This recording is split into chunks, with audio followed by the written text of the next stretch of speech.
But now to go back to Columbia Bible College and the graduate school, I had to work on a thesis, and I had to determine what to do. And I don't really know why I did this, but I got interested in Christian education. So I began working on my thesis on Christian schools. And there were not that many Christian schools in America at that time. But I wrote as many as I could find addresses for. And I got all this literature began to come in. And I filed this literature, this information from these Christian schools. Well, after I left Charleston, South Carolina, after 8 years, I was called to go to Beaufort, North Carolina. Now we had a good ministry in Beaufort. They were having probably 250, 300 on Sunday morning, almost that many on Sunday night and Wednesday night. Galen Dunbar had been there as pastor. He'd done a remarkable job. And so I began to pastor that church. Well, one Wednesday night, I was walking in church, and one of the deacons came to me, and his face was flushed and red, and he was upset. He said, "Preacher, I am all to pieces." I said, "What's wrong?"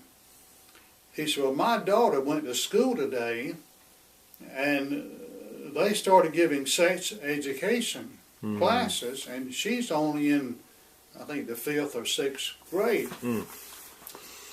He said, "What are we going to do about it?" I said, well, I mean, we.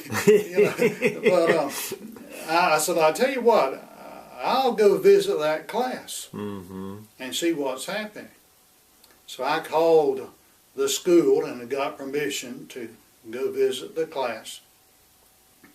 So I went in a few days and sat in that classroom, and the lady, and I somewhat knew her because she and her husband operated a business there in Morehead City, North Carolina, and I had met them. So I sat in her class, but I couldn't believe what I saw. She had a box, and she opened up that box, and she brought out all these tools, I guess I could call them, to not have children, to have sex without having children. Now, these are 5th and 6th graders. Well, I was just flabbergasted. Well, I went on back to the church, and the deacons met together, and the deacons kept saying, "We need to start a Christian school. We need to start a Christian school." Well, I wasn't that interested in starting a Christian school. I had just gotten to that church. But finally, we decided to put it before the church. And the church voted to establish a Christian school.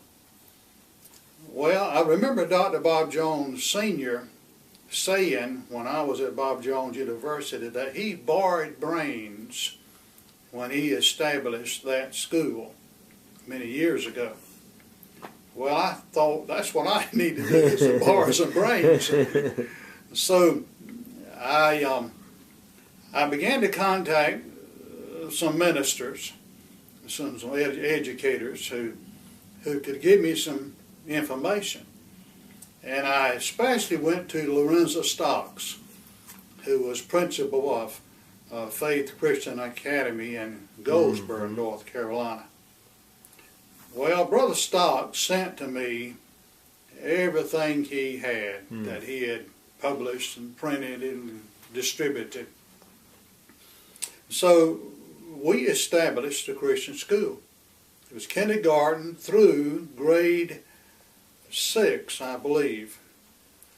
And the first year we had about 55 or 60 students. And the educational building had to be renovated.